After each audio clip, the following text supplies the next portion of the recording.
Rich dad poor dad, Robert T Kiyosaki, by पोको readers. अध्याय 2, सबक 1। अमीर लोग पैसे के लिए काम नहीं करते। डैडी, क्या आप मुझे बता सकते हैं कि अमीर कैसे बना जाए? यह सुनते ही मेरे डैडी ने अपना शाम का अखबार नीचे रख दिया। बेटे, तुम अमीर क्यों बनना चाहते हो?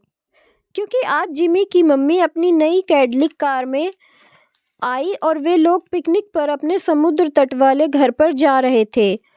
जिमी अपने साथ अपने 3 दोस्तों को ले गया, परंतु माइक और मुझे नहीं ले गया। उसने हमेशा यह कहा कि वह हमें इसलिए नहीं ले जाएगा क्योंकि हम लोग गरीब बच्चे हैं। उसने ऐसा कहा? डैडी ने अविश्वास से पूछा। हाँ, बिल्कुल ऐसा, मैंने दर्द भरी आवाज में कहा।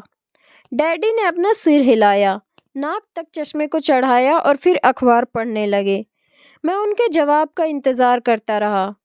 जब 1956 की बात है, तब मैं 9 साल का था। किस्मत की बात थी कि मैं उसी पब्लिक स्कूल में जाता था जिसमें अमीर लोगों के बच्चे पढ़ते थे।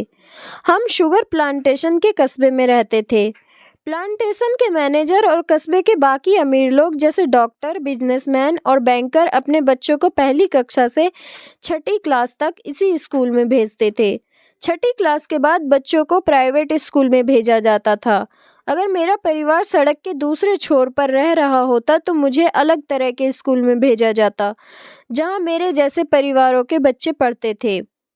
6ठी क्लास के बाद इन बच्चों की तरह मैंने भी पब्लिक इंटरमीडिएट और हाई स्कूल किया होता, क्योंकि उन्हीं की तरह मेरे लिए भी प्राइवेट स्कूल में जाना संभव नहीं था।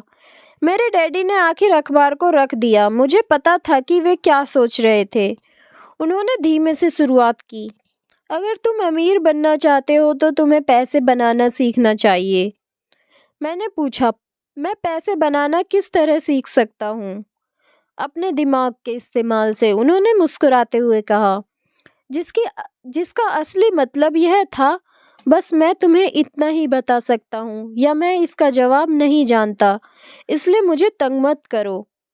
एक साझेदारी हुई। अगली सुबह मैंने अपने सबसे अच्छे दोस्त माइक को अपने डैडी की बातें बताई। जहाँ तक मुझे याद है, उस स्कूल में मैं और माइक 2 ही गरीब बच्चे थे। माइक भी मेरी तरह था, क्योंकि वह भी किस्मत की वजह से ही उस स्कूल में था। ऐसा लगता था जैसे किसी ने कस्बे में स्कूलों की सरहदें तय कर दी थी और इसी कारण हम लोग अमीर बच्चों के स्कूल में पढ़ रहे थे। सच कहा जाए तो हम लोग गरीब नहीं थे, परंतु हमें ऐसा लगता था क्योंकि बाकी सभी बच्चों के पास नए बेसबॉल ग्लव्स, नई साइकिलें और हर चीज़ नई होती थी। मम्मी और डैडी ने हमें ज़रूरत की सभी चीज़ें दी थी, जैसे खाना, घर, कपड़े, लेकिन इससे ज़्यादा कुछ नहीं। मेरे डैडी कहा करते थे, अगर तुम्हें कोई चीज़ चाहिए तो उसके लिए काम करो। हमें बहुत सी चीज़ें चाहिए थी, लेकिन 9 साल के बच्चे के करने के लिए ज़्यादा काम मौजूद नहीं थे। माइक ने पूछा, तो पैसे कमाने के लिए हमें क्या करना चाहिए? मैं नहीं जानता, मैंने कहा। लेकिन क्या तुम इस काम में मेरे पार्टनर बनना चाहते हो? वह राजी हो गया और उस शनिवार की सुबह माइक मेरा पहला बिजनेस पार्टनर बन गया। हम दोनों पूरी सुबह यही सोचते रहे कि पैसा किस तरह कमाया जाए। कभी कभार हम उन बेफिक्र बच्चों के बारे में बातें करते रहे जो जिमी के समुद्र तट वाले घर पर मजे कर रहे होंगे। इससे थोड़ी चोट पहुंचती थी, परंतु यह चोट अच्छी थी क्योंकि इसने हमें यह सोचने के लिए प्रेरित किया कि पैसा कैसे कमाया जाए। आखिरकार उस दोपहर को हमारे दिमाग में बिजली कौंध गई। यह एक ऐसा विचार था जो माइक ने किसी विज्ञान की किताब में पढ़ा था। रोमांचित होकर हमने अपने हाथ मिलाए और पार्टनरशिप के पास अब एक बिजनेस था। अगले कुछ हफ्तों तक मैं और माइक आसपास के इलाकों में दौड़ भाग करते रहे। हम दरवाजों पर दस्तक देते थे और पड़ोसियों से कहते थे कि वे अपने इस्तेमाल किए हुए टूथपेस्ट ट्यूब हमारे लिए रख ले। हैरत से हमें देखते हुए ज़्यादातर लोगों ने मुस्कुराकर हमारी बात मान ली। कुछ ने हमसे पूछा कि हमें टूथपेस्ट ट्यूब क्यों चाहिए। इसके जवाब में हमने कहा, हम आपको यह नहीं बता सकते, यह एक बिजनेस सीक्रेट है। सप्ताह गुजरते गए और मेरी माँ बहुत दुखी हो गई। अपने कच्चे माल को इकट्ठा करने के लिए हमने जो जगह चुनी थी वह उनका वॉशिंग मशीन के ठीक पास थी। एक भूरे कार्डबोर्ड के डिब्बे में, जिसमें कभी केचप की बोतलें रखी रहती थी, हमारे इस्तेमाल किए हुए टूथपेस्ट के ट्यूब की संख्या बढ़ने लगी। आखिर एक दिन माँ के सब्र का बांध टूट गया। पड़ोसियों के मुड़े तुड़े और इस्तेमाल किए हुए टूथपेस्ट ट्यूब को देखते देखते वे ऊब गई थी। उन्होंने पूछा, तुम लोग कर क्या रहे हो? और मैं यह नहीं सुनना चाहती कि यह एक बिजनेस सीक्रेट है। इस कचरे को साफ कर दो या मैं इसे उठाकर बाहर फेंक देती हूँ। माइक और मैंने उनके हाथ पैर जोड़कर और उन्हें यह बताया कि हमारा कच्चा माल प्राप्त जमा हो जाएगा और फिर हम उत्पादन शुरू कर देंगे। हमने उन्हें बताया कि हम कुछ पड़ोसियों का इंतज़ार कर रहे थे ताकि वे अपने टूथपेस्ट के ट्यूब्स को ख़त्म कर ले। माँ ने हमें 1 सप्ताह की मोहलत दे दी। उत्पादन शुरू होने की तारीख करीब आ गई थी। दबाव बढ़ चुका था। हमारे वेयरहाउस के मालिक यानी कि मेरी माँ ने हमारी पहली पार्टनरशिप कंपनी को जगह खाली करने का नोटिस थमा दिया था।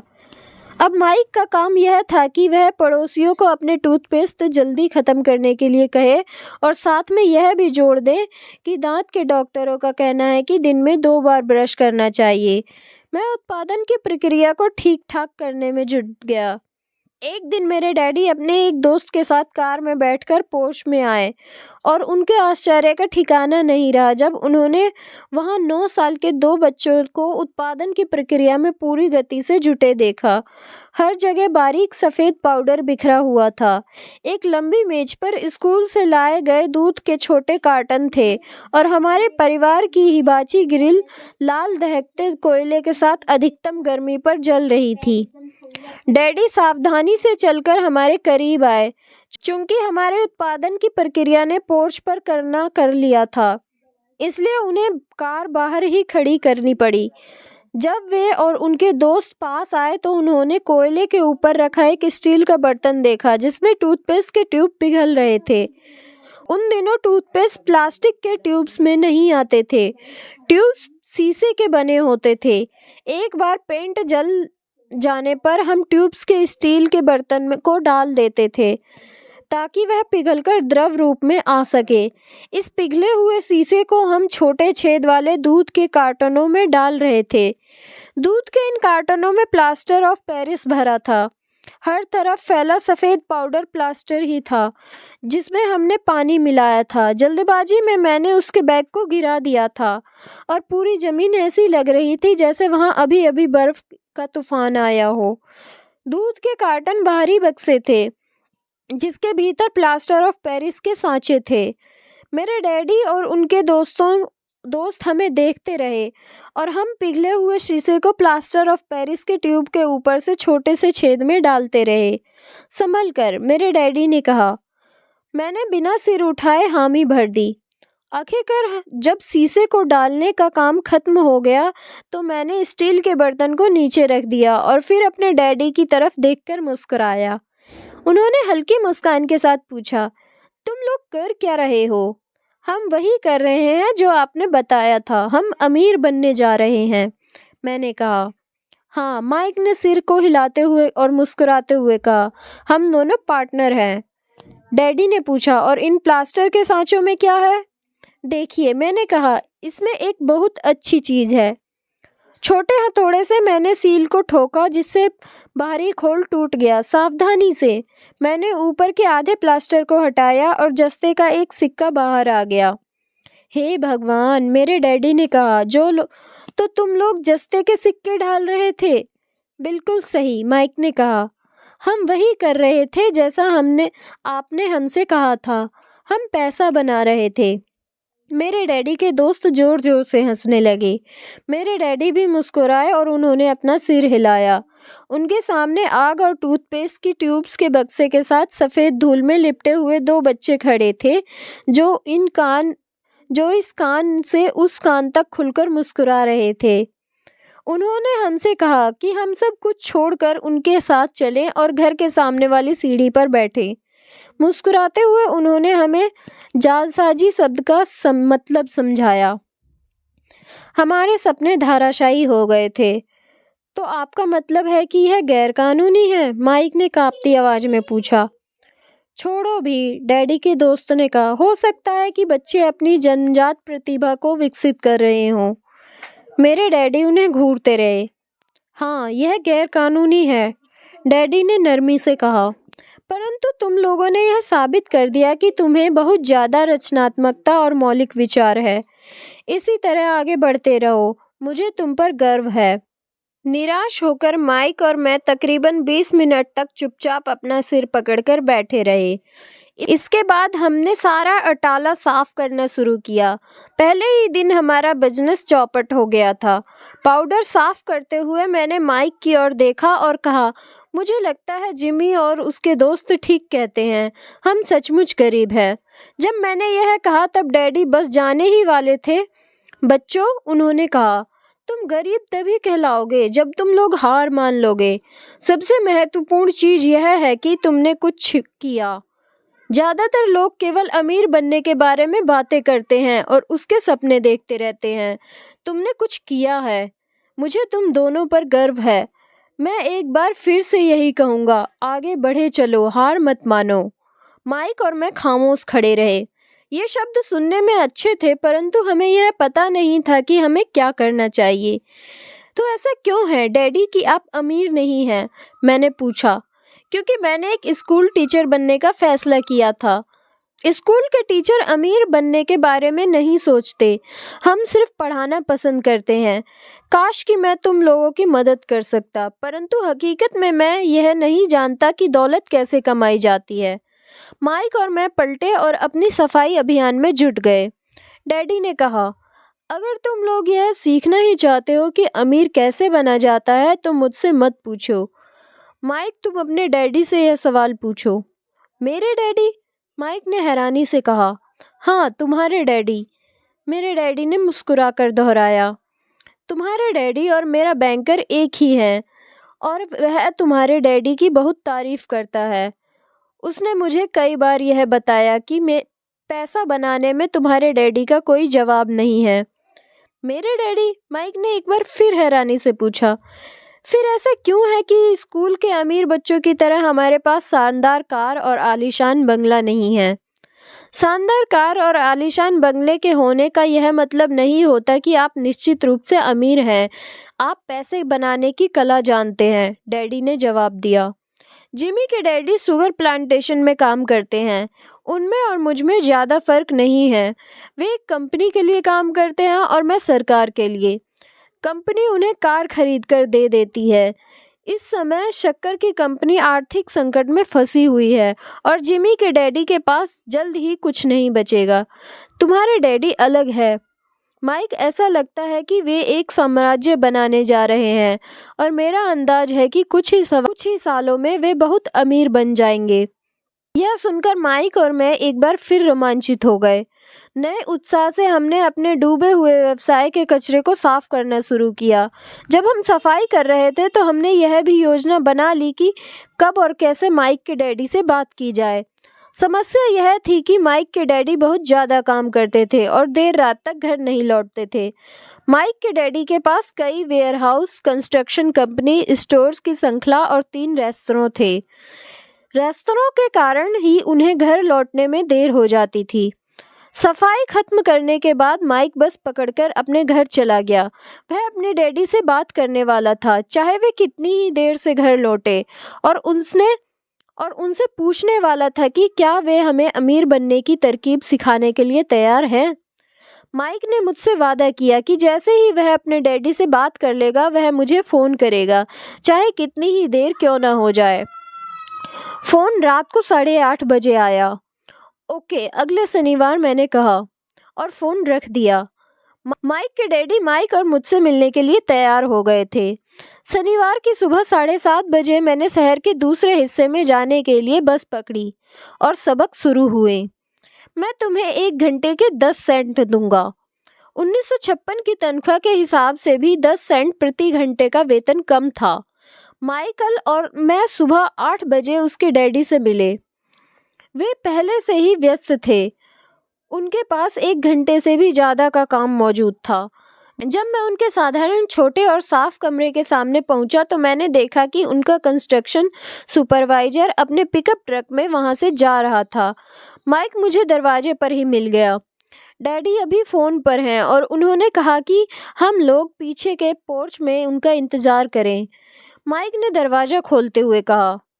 जब मैंने उस पुराने दरवाजे की दहलीज के अंदर कदम रखा तो लकड़ी के पुराने फर्श की चरमराहट सुनाई दी। दरवाजे के भीतर सस्ती सी चटाई थी। चटाई वहां इसलिए रखी गई थी ताकि फर्श पर पड़े अनगिनत कदमों के निशान को छुपाया जा सके। हालांकि वह साफ थी, पर यह स्पष्ट दिखता था कि उसे बदल देना चाहिए। जब मैं संकरे लिविंग रूम में घुसा तो मेरा दम घुटने लगा था। वहाँ पुराने फर्नीचर की बू आ रही थी और निश्चित रूप से उस फर्नीचर को संग्रहालय में होना चाहिए था।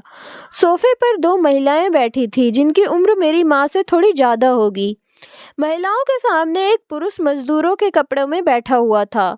उसने खाकी पैंट और खाकी शर्ट पहन रखा था। हालांकि कपड़े साफ और प्रेस किए थे, परंतु उनमें स्टार्च नहीं किया गया था। उस आदमी की उम्र मेरे डैडी से लगभग 10 साल ज़्यादा होगी, शायद 45 साल। जब मैं और माइक उनके पास से गुजरते हुए किचन की तरफ गए जहाँ से पोर्च का रास्ता था तो वे मुस्कुराए। मैं भी जवाब में शर्माकर मुस्कुरा दिया। ये लोग कौन हैं? मैंने पूछा। अरे ये लोग डैडी के लिए काम करते हैं। बूढ़ा व्यक्ति उनके वेयर हाउस को संभालता है और महिलाएं रेस्तरां की मैनेजर हैं। और तुमने उस कंस्ट्रक्शन सुपरवाइजर को तो देखा ही होगा जो यहाँ से 50 मील दूर तक एक सड़क परियोजना पर काम कर रहा है। उनका दूसरा सुपरवाइजर जो बहुत से घर बना रहा है वह तुम्हारे आने से पहले ही जा चुके हैं। क्या ऐसा हमेशा ही होता है? मैंने पूछा। हमेशा तो नहीं, पर अक्सर ऐसा ही होता है, माइक ने कहा और मेरे पास अपनी कुर्सी खींचते हुए वह मुस्कुराया। मैंने उनसे पूछा था कि क्या वे हमें पैसा बनाना सिखाएंगे। माइक ने मुझे बताया। अच्छा, और उन्होंने इसका क्या जवाब दिया?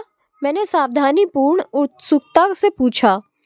पहले तो उनके चेहरे पर हंसी आई, पर फिर कुछ सोचकर उन्होंने कहा कि वे हमारे सामने एक ऑफर रखेंगे। अच्छा, मैंने कहा और अपनी कुर्सी की पीठ दीवार से टिका ली। मैं वहाँ कुर्सी के पिछले 2 पैरों के सहारे टिका बैठा रहा। माइक ने भी ऐसा ही किया। क्या तुम्हें पता है कि वे कौन सा ऑफर देने वाले हैं? मैंने पूछा। नहीं, पर हमें जल्दी ही इसका पता चल जाएगा। अचानक बाइक के डैडी उस पुराने दरवाजे से घुसकर पोर्च में दाखिल हुए। माइक और मैं अपने पैरों पर कूद गए। आदर के कारण नहीं, बल्कि इसलिए कि हम चौंक गए थे। तो बच्चों तैयार? माइक के डैडी ने एक कुर्सी हमारे पास खिसकाते हुए पूछा। हमने अपने सिर हिलाए और अपनी कुर्सियों को दीवार के पास से खींचकर उनके सामने रख लिया। वे एक विशाल शरीर के मालिक थे, लगभग 6 फीट ऊंचे और 200 पाउंड वजनी। मेरे डैडी इससे ऊंचे थे, लगभग इसी वजन के, और माइक के डैडी से 5 साल बड़े। वे लगभग एक जैसे ही थे। हालांकि दोनों एक ही प्रजाति के नहीं थे, हो सकता है कि उनकी ऊर्जा एक सी हो। माइक का कहना है कि तुम पैसा कमाना सीखना चाहते हो। क्या यह सही है, रॉबर्ट? मैंने तत्काल सहमति में अपना सिर हिलाया। हालांकि मुझे थोड़ा सा डर भी लग रहा था। उनके शब्दों और मुस्कुराहट के पीछे बहुत ताकत थी। अच्छा, यह रहा मेरा ऑफर। तुम्हें सिखाऊंगा, लेकिन मैं ऐसा क्लासरूम की शैली में नहीं करूंगा। अगर तुम मेरे लिए काम करोगे तो उसके बदले में मैं तुम्हें सिखाऊंगा। तुम मेरे लिए काम नहीं करोगे तो मैं तुम्हें नहीं सिखाऊंगा। अगर तुम काम करते हो तो मैं तुम्हें ज़्यादा तेज़ी से सिखा सकता हूँ, और अगर तुम सिर्फ बैठकर मेरी बातें सुनते हो जैसा कि तुम लोग स्कूल में करते हो तो इससे मेरा समय बर्बाद होगा। यह मेरा ऑफर है, इसे या तो मान लो या फिर वापस लौट जाओ। क्या मैं आपसे पहले एक सवाल कर सकता हूँ? मैंने पूछा। नहीं, इसे या तो मान लो या फिर वापस लौट जाओ। मेरे पास बर्बाद करने के लिए फालतू समय नहीं है। अभी ढेर सा काम पड़ा हुआ है। अगर तुम में तत्काल फैसला करने की क्षमता नहीं है तो तुम कभी पैसा कमाना नहीं सीख पाओगे। मौके आते हैं और चले जाते हैं, इसलिए तत्काल निर्णय लेने की क्षमता एक महत्वपूर्ण कला है। तुमने जैसा चाहा था वैसा एक मौका तुम्हारे सामने मौजूद है। अगले 10 सेकंड में या तो पढ़ाई शुरू हो जाएगी या फिर यह हमेशा के लिए खत्म हो जाएगी। माइक के डैडी ने चिढ़ाने वाली मुस्कान के साथ कहा। मंजूर है, मैंने कहा। मंजूर, माइक ने कहा। बहुत बढ़िया, माइक के डैडी ने कहा। 10 मिनट में मिसेज मार्टिन आ जाएंगी। उनसे बातें करने के बाद मैं तुम्हें उनके साथ भेज दूंगा और तुम लोगों को काम शुरू हो जाएगा। मैं तुम्हें हर घंटे के 10 सेंट दूंगा और तुम हर शनिवार 3 घंटे काम करोगे। पर आज तो मेरा सॉफ्टबॉल का मैच है, मैंने कहा। माइक के डैडी ने अपनी आवाज को धीमा परंतु कड़क करके कहा, या तो मान लो या फिर वापस लौट जाओ। मान लिया, मैंने जवाब दिया। सॉफ्टबॉल खेलने के बजाय काम करने और सीखने का विकल्प चुनने में ही समझदारी थी। 30 सेंट बाद शनिवार की खुशनुमा सुबह 9 बजे माइक और मैं मिसेज मार्टिन के साथ काम कर रहे थे। वे एक दयालु और धैर्यवान महिला थी। वे हमेशा कहा करती थी कि माइक और मुझे देखकर उन्हें अपने दोनों बच्चों की याद आ जाती है जो अब बड़े हो गए थे तथा दूर चले गए थे। हालांकि वे दयालु थी, परंतु वे कड़ी मेहनत में विश्वास करती थी और इसलिए वे हमें हमेशा काम में जुटाए रखती थी। वे बहुत कड़क मैनेजर थी। हम 3 घंटे तक डिब्बाबंद सामानों को सेल्फ पर से उतारते थे, उनकी धूल साफ करते थे और फिर उन्हें करीने में जमाते थे। यह कड़ी मेहनत का काम था और बोरियत भरा भी। माइक के डैडी को मैं अपना अमीर डैडी कहता हूँ। उनके पास इस तरह के 9 सुपर 8s थे जहाँ पार्किंग के लिए बहुत सी जगह थी। वे 7 से 11 कन्वीनियंस स्टोर के शुरुआती संस्करण थे। पड़ोस के जनरल स्टोर जहां लोग दूध, ब्रेड, बटर और सिगरेट जैसी चीजें खरीदते थे।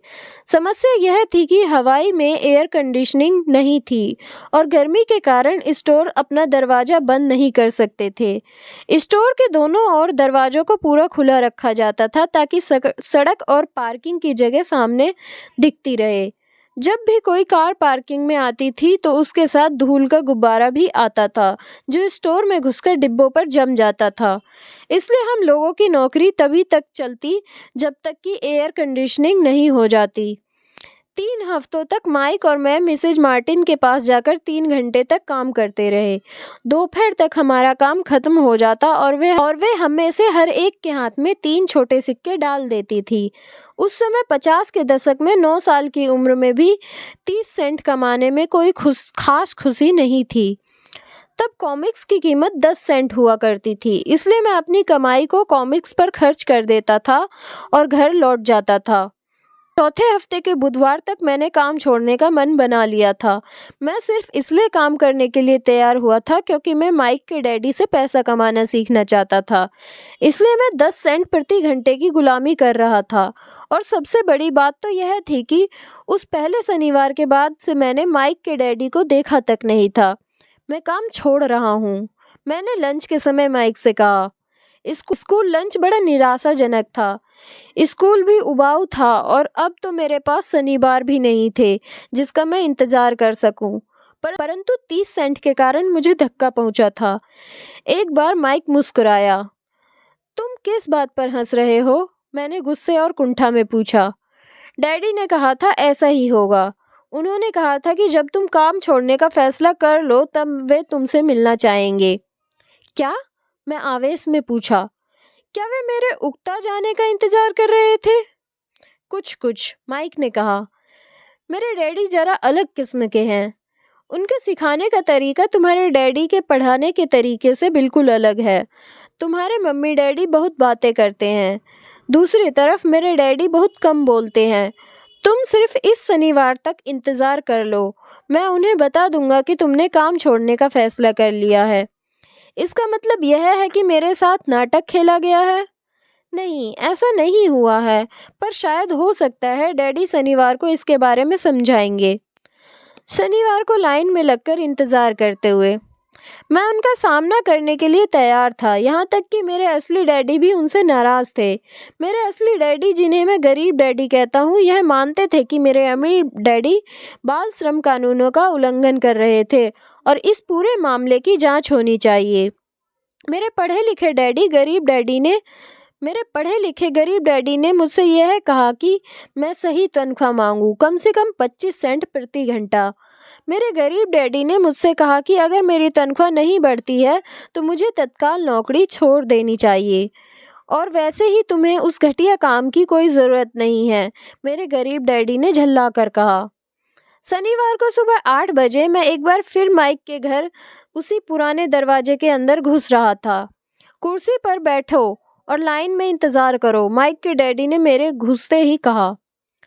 फिर वे अंदर जाकर अपने छोटे से ऑफिस में बैठ गए जो बेडरूम के पास था। मैंने कमरे में चारों तरफ देखा परंतु मुझे माइक नहीं दिखा। अजीब सा महसूस करते हुए मैं उन्हीं दोनों महिलाओं के बगल में बैठ गया जो मुझे 4 हफ्ते पहले वहीं पर मिली थी। मैं मुस्कुराई और सोफे पर थोड़ी सी खिसक गई ताकि मैं भी बैठ सकूं। 45 मिनट गुजर गए थे और अब मैं उबल रहा था। दोनों महिलाएं उनसे मिलकर तकरीबन 30 मिनट पहले वहां से जा चुकी थी। एक बूढ़ा सा आदमी वहां 20 मिनट तक बैठा और फिर वह भी निकलकर चला गया। घर खाली था और हवाई में खुशनुमा सुबह को मैं सीलन भरे अंधेरे लिविंग रूम में बैठा हुआ था और इस बात का इंतजार कर रहा था कि एक लालची और बच्चों का शोषण करने वाला आदमी मुझसे बातें करे। मैं सुन सकता था कि वे फोन पर बातें कर रहे थे, ऑफिस में इधर उधर के काम कर रहे थे और मुझे नजरअंदाज कर रहे थे। मेरी इच्छा तो हो रही थी कि मैं उस घमंडी आदमी से बिना मिले ही घर लौट जाऊं, पर किसी वजह से मैं रुक गया। आखिर 15 मिनट बाद ठीक 9 बजे अमीर डैडी अपने ऑफिस से बाहर निकले। बिना कुछ कहे उन्होंने हाथ से मुझे इशारा किया कि मैं उनके दड़बेनुमा ऑफिस में आ जाऊं। अमीर डैडी ने अपनी ऑफिस कुर्सी पर बैठते हुए कहा, या तो तुम्हारी तनख्वाह बढ़ाई जाए या तुम काम छोड़ रहे हो, है ना? हाँ, समझौते के मुताबिक आप अपनी शर्त पूरी नहीं कर रहे हैं, मैंने लगभग आंसुओं से भीगे स्वर में कहा। 9 साल के बच्चे के लिए एक वयस्क का काम करना बहुत ज्यादा डरावना था। आपने कहा कि अगर मैं आपके लिए काम करूंगा तो आप मुझे पैसा कमाना सिखाएंगे। अपनी तरफ से मैंने आपके लिए काम किया है, मैंने कड़ी मेहनत की है। इस काम के लिए मैंने अपने बेसबॉल गेम की भी कुर्बानी दी है और अब आपने वादे से मुकर रहे हैं। आपने मुझे कुछ भी नहीं सिखाया। आप धोखेबाज हैं, जैसा शहर के सभी लोग कहते हैं। आप लालची हैं। आप केवल पैसा कमाना चाहते हैं और अपने कर्मचारियों का बिल्कुल ध्यान नहीं रखते। आपने मुझे इतनी देर तक बाहर बिठाए रखा और मेरी जरा भी इज्जत नहीं की। मैं एक छोटा सा बच्चा हूँ और आपको मेरे साथ इससे बेहतर बर्ताव करना चाहिए था। अमीर डैडी अपनी कुर्सी पर पीछे झुक गए। अपने हाथों को ठुड्डी तक लाकर उन्होंने मुझे घूरा। ऐसा लग रहा था जैसे वे मेरा विश्लेषण कर रहे थे। बुरा नहीं है, उन्होंने कहा। 1 महीने से भी कम समय में तुम वही भाषा बोल रहे हो जो मेरे ज्यादातर कर्मचारी बोलते हैं। क्या? मैंने पूछा। मैं समझ नहीं पा रहा कि वे क्या कह रहे थे और इसलिए मैंने अपना दुखड़ा रोना चालू रखा। मुझे लगता था कि आप अपने वादे पर कायम रहेंगे और मुझे कुछ सिखाएंगे। इसके बजाय आप तो मुझ पर अत्याचार करना चाहते हैं। यह तो जुल्म है, सरासर जुल्म। मैं तुम्हें सिखा तो रहा हूँ, अमीर डैडी ने धीमी आवाज में कहा। आपने मुझे क्या सिखाया है? कुछ भी नहीं, मैंने गुस्से से कहा। एक बार मैं चंद सिक्कों में काम करने के लिए तैयार हो गया, उसके बाद तो आपने मुझसे बात तक नहीं की। 10 सेंट प्रति घंटे। मैं आपकी शिकायत सरकार से करूंगा। हमारे देश में भी बाल श्रम कानून है। आप तो जानते हैं कि मेरे डैडी सरकार के लिए काम करते हैं। शाबाश, अमीर डैडी ने कहा। अब तुम उन ज्यादा लोगों की भाषा बोल रहे हो जो कभी मेरे लिए काम करते थे। वे लोग जिन्हें या तो मैं नौकरी से निकाल दिया है या जिन्होंने खुद मेरी नौकरी छोड़ दी है। तो इस बारे में आपका क्या कहना है? मैंने पूछा और मुझे यह लग रहा था कि कम उम्र के बावजूद मैं बहादुरी से बातें कर रहा था। आपने मुझसे झूठ बोला। मैंने आपके लिए काम किया और आपने अपना वादा पूरा नहीं किया। आपने मुझे कुछ भी नहीं सिखाया। कौन कहता है कि मैंने तुम्हें कुछ भी नहीं सिखाया है?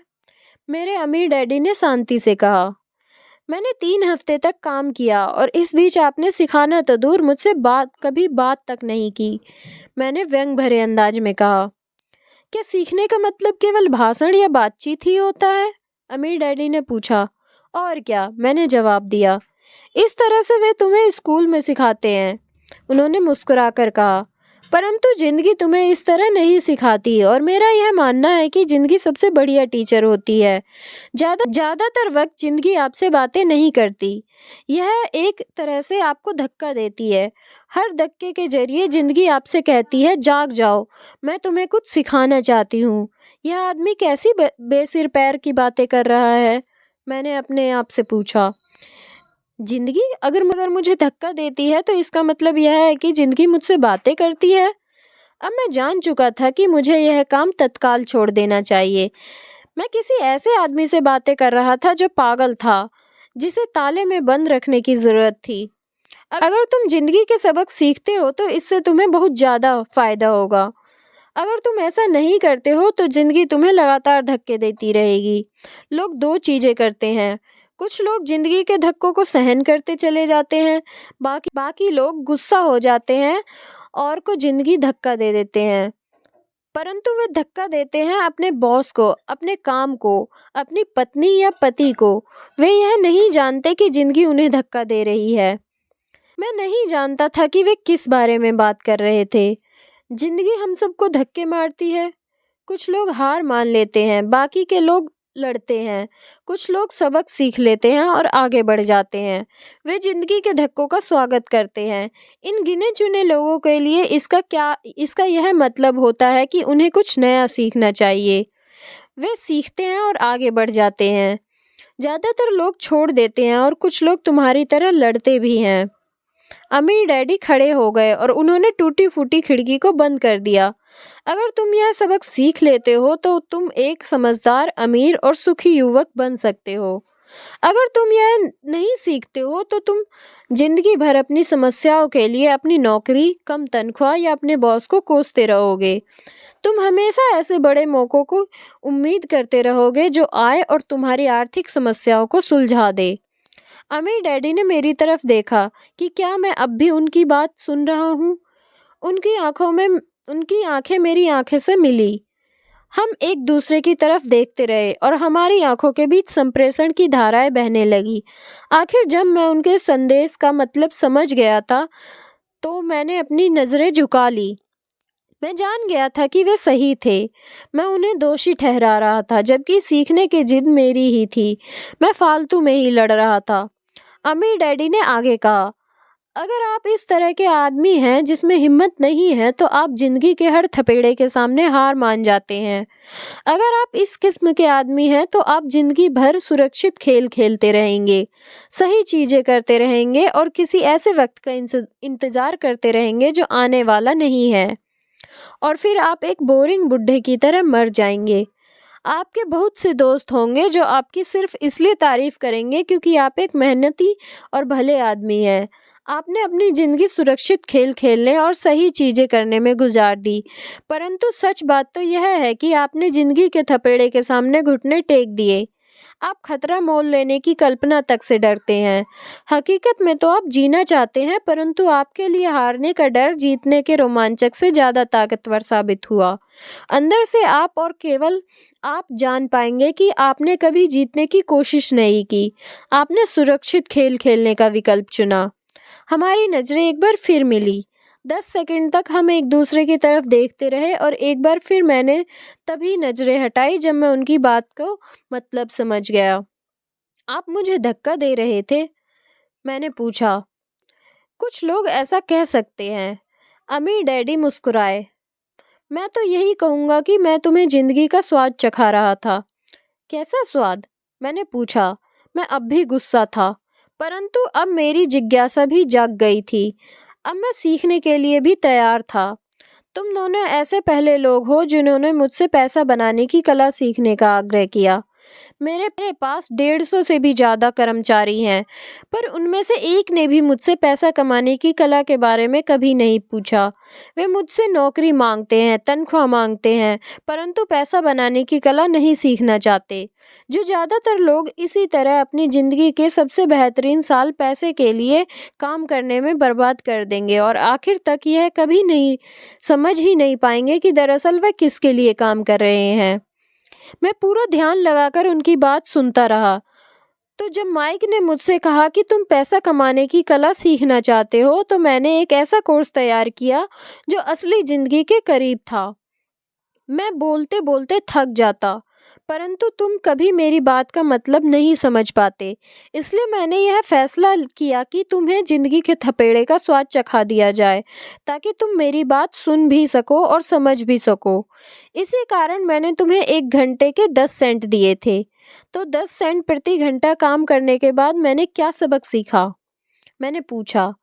यही कि आप घटिया है और अपने कर्मचारियों का शोषण करते हैं।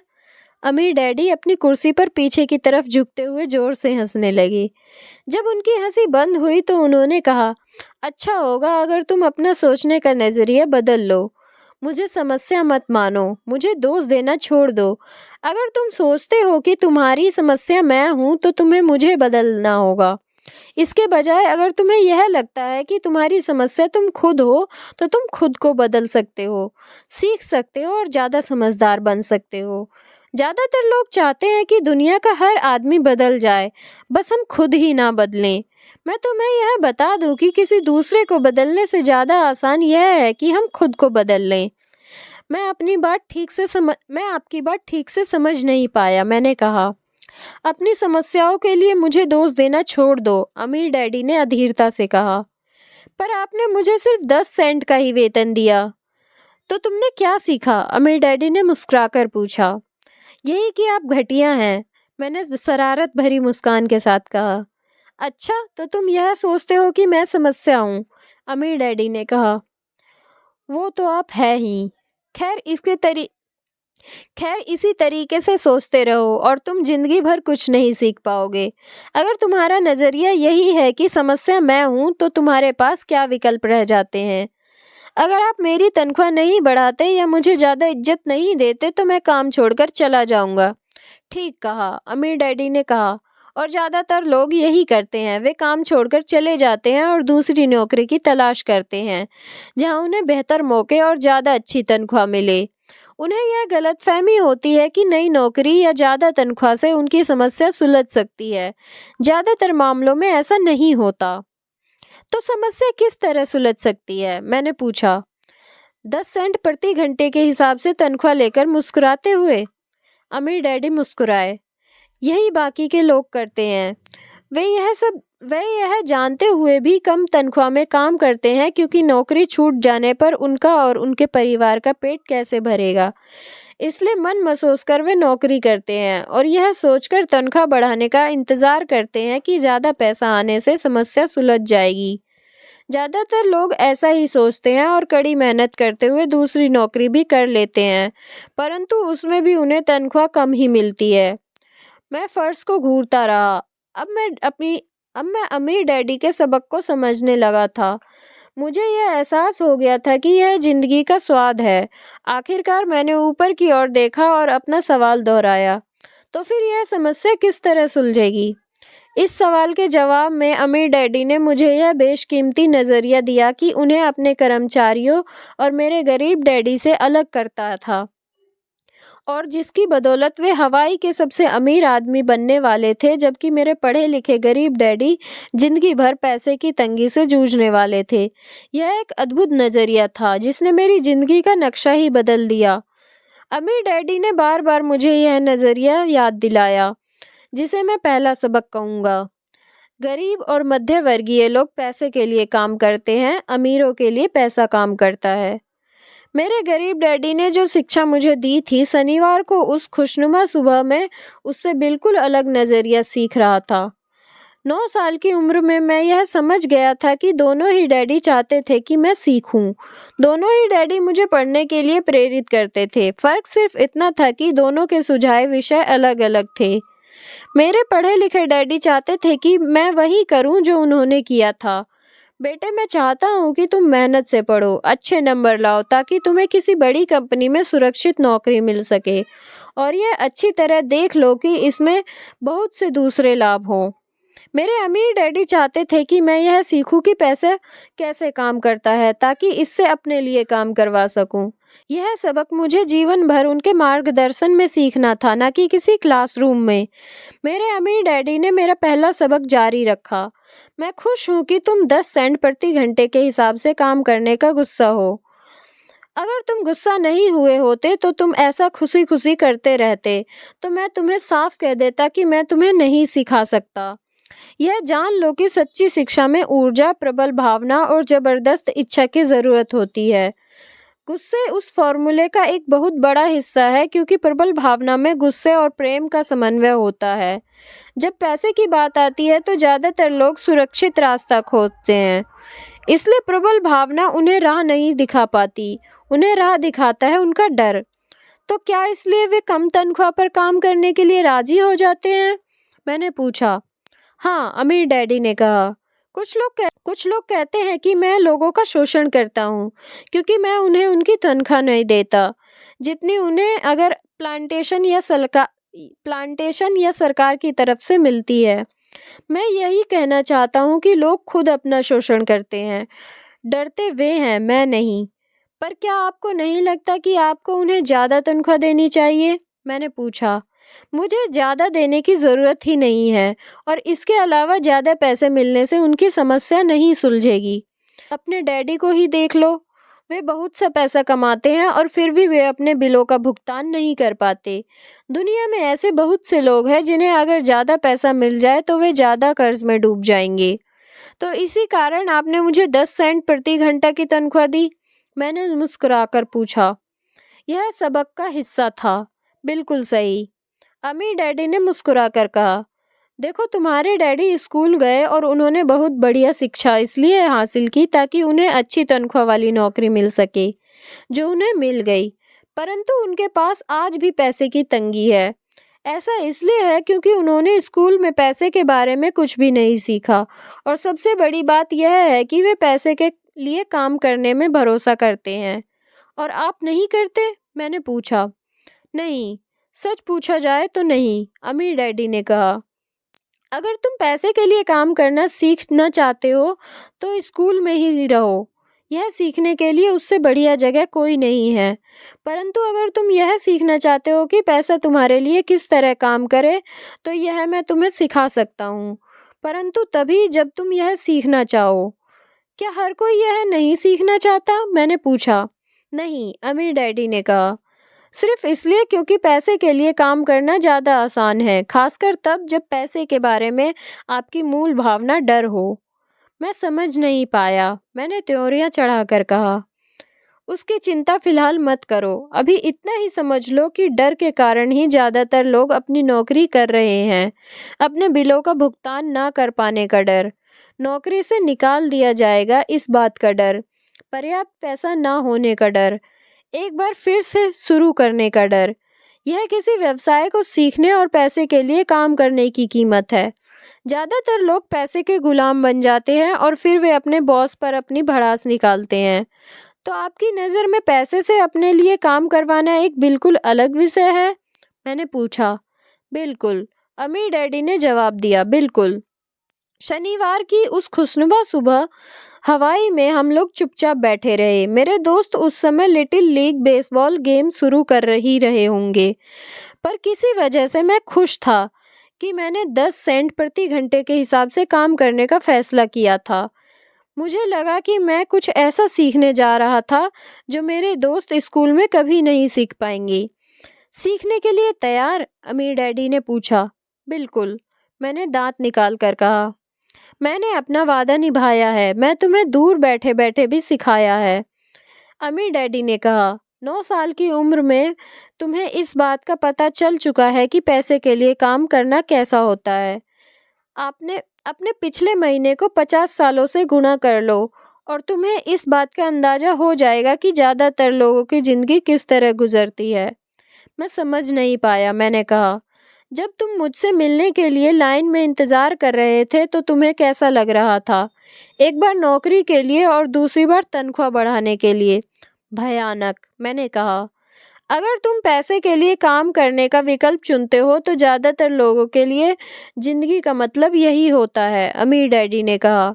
और तुम्हें तब कैसा लगा था जब मिसेज मार्टिन ने तुम्हारे हाथ में 3 घंटे के लिए 3 सिक्के थमाए थे? मुझे लगा था कि यह काफ़ी नहीं है। मुझे लग रहा था कि यह कुछ भी नहीं है। मैं निराश हुआ था, मैंने कहा। और यही ज़्यादातर कर्मचारियों को लगता है जब वे अपनी तनख्वाह के चेक को देखते हैं, खासकर तब जब उन उससे टैक्स और बाकी कटौतियाँ कर ली जाती है। कम से कम तुम्हें तो पूरी तनख्वाह मिलती थी, उन्हें तो पूरी तनख्वाह भी नहीं मिलती। आपका मतलब है कि ज़्यादातर कर्मचारियों को पूरी तनख्वाह नहीं मिलती? मैं हैरान था। नहीं, अमीर डैडी ने कहा, सरकार हमेशा अपना हिस्सा पहले ही ले लेती है। सरकार ऐसा कैसे करती है? मैंने पूछा। टैक्स, अमीर डैडी ने कहा। जब आप कमाते हैं तो आप पर टैक्स लगता है। आप जब आप खर्च करते हैं तो आप पर टैक्स लगता है। जब आप बचाते हैं आप पर टैक्स लगता है। जब आप मर जाते हैं तो भी आप पर टैक्स लगता है। लोग सरकार को ऐसा क्यों करने देते हैं? अमीर लोग ऐसा नहीं करने देते, अमीर डैडी ने मुस्कुराकर कहा। परंतु गरीब और मध्य वर्गीय लोग ऐसा करने देते हैं। मैं दावा करता हूँ कि तुम्हारे डैडी से ज़्यादा कमाता हूँ, परंतु वे ज़्यादा टैक्स चुकाते हैं। यह कैसे संभव है? मैंने पूछा। 9 साल का बच्चा एक अजीब आंकड़े को समझ नहीं पा रहा था। कोई आदमी सरकार को ऐसा करने की इजाज़त कैसे दे सकता है? अमीर डैडी चुपचाप बैठे रहे। मैं समझ गया कि वे चाहते थे कि मैं सुनूं, न कि उनसे फालतू सवाल करूं। आखिर मैं शांत हो गया। जो मैंने सुना था वह मुझे अच्छा नहीं लगा था। मैं जानता था कि मेरे डैडी हमेशा टैक्स का रोना रोते हैं रहते हैं, परंतु दरअसल इस बारे में वे कुछ भी नहीं कर पाते थे। क्या जिंदगी उन्हें धक्का दे रही थी? अमीर डैडी मेरी तरफ देखते हुए अपनी कुर्सी में धीमे धीमे और खामोशी से हिलने लगे। सीखने के लिए तैयार? उन्होंने पूछा। मैंने अपना सर धीमे से हिलाया। जैसा मैंने कहा, सीखने के लिए बहुत कुछ है। पैसे से अपने लिए काम कैसे करवाया जाए, यह जिंदगी भर चलने वाली पढ़ाई है। ज़्यादातर लोग 4 साल के लिए कॉलेज जाते हैं और उनकी पढ़ाई पूरी हो जाती है। मैं पहले से ही जानता हूँ कि मेरी धन संबंधी पढ़ाई जीवन भर चलेगी, और इसकी वजह यह है कि मैं जितना ज़्यादा जान लेता हूँ उससे भी ज़्यादा जानने की मेरी जिज्ञासा बढ़ती चली जाती है। ज़्यादातर लोग इस विषय को कभी नहीं पढ़ते। वे नौकरी पर जाते हैं, अपनी तनख्वाह लेते हैं, अपनी चेकबुक को बैलेंस करते हैं और बात खत्म हो जाती है। इसके बाद भी उन्हें अचरज होता है कि उनके जीवन में पैसे की समस्याएं क्यों हैं। फिर वे सोचते हैं कि ज़्यादा पैसे से उनकी समस्या हल हो जाएगी। बहुत कम लोग को यह एहसास होता है कि असली समस्या धन संबंधी शिक्षा या ज्ञान की है। तो मेरे डैडी को टैक्स की समस्या इसलिए है क्योंकि उन्हें उनमें पैसे की समझ नहीं है? मैंने विचलित होकर पूछा। देखो, अमीर डैडी ने कहा, पैसे से अपने लिए कैसे काम करवाया जाए, टैक्स तो उस शिक्षा का सिर्फ एक हिस्सा है। आज तो मैं सिर्फ यह देखना चाहता था कि तुमने अब भी पैसे के बारे में सीखने की प्रबल इच्छा बची है या नहीं। ज़्यादातर लोगों में सीखने की प्रबल इच्छा नहीं होती। वे स्कूल जाना चाहते हैं, कोई व्यवसाय सीखना चाहते हैं, अपनी नौकरी में मज़े करना चाहते हैं और ढेर सारा पैसा कमाना चाहते हैं। एक दिन वे तब जागते हैं जब उनके सामने पैसे की समस्या आ जाती है, और तब वे काम करना बंद नहीं कर सकते। पैसे के लिए काम करने की यही कीमत होती है और उन्हें यह कीमत चुकानी ही पड़ती है। अगर वे पैसे से अपने लिए काम करवाना सीख लेते तो उनके सामने यह समस्या कभी नहीं आती। तो तुमने अब भी सीखने की जानने की जिज्ञासा है? अमीर डैडी ने पूछा। मैंने हामी में सिर हिलाया। अच्छा, अमीर डैडी ने कहा, अब काम पर वापस जाओ और इस बार मैं तुम्हें बिल्कुल तनख्वाह नहीं दूंगा। क्या? मैंने हैरान होकर पूछा। तुमने सही सुना, तनख्वाह बंद। तुम हर शनिवार 3 घंटे उसी तरह काम करोगे, परंतु इस बार तुम्हें 10 सेंट प्रति घंटे के हिसाब से तनख्वाह नहीं मिलेगी। तुम्ही ने तो कहा कि मैं तुम्हें पैसे के लिए काम करना नहीं सिखाना चाहता, इसलिए मैं तुम्हें बदले में कुछ भी नहीं दूंगा।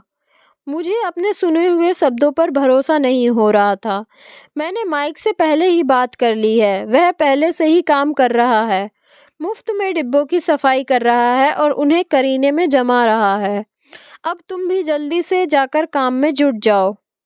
यह ठीक नहीं है, मैं चिल्लाया। आपको कुछ ना कुछ तनख्वाह तो देनी चाहिए। तुमने कहा था कि तुम सीखना चाहते हो।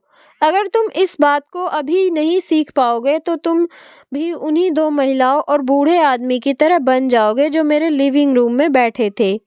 ये लोग पैसे के लिए काम करते हैं और डरते हैं कि मैं उन्हें नौकरी से ना निकाल दूं। या तुम अपने डैडी की तरह बन जाओगे जो पैसे तो बहुत कमाते हैं परंतु गले तक कर्ज में डूबे रहते हैं। शायद उन्हें यह उम्मीद रहती है कि ज़्यादा पैसे से उनकी समस्या सुलझ जाएगी। अगर तुम यही चाहते हो तो एक बार फिर 10 सेंट के अपने पुराने वादे पर लौटने के लिए तैयार हूँ। या तुम यह या तुम वह कर सकते हो जो ज़्यादातर लोग करते हैं। इस बारे में शिकायत करो कि तनख्वाह बहुत कम है और तुम यह नौकरी छोड़कर दूसरी नौकरी की तलाश शुरू कर दो। मेरी समझ में नहीं आ रहा कि मैं क्या करूं, मैंने पूछा।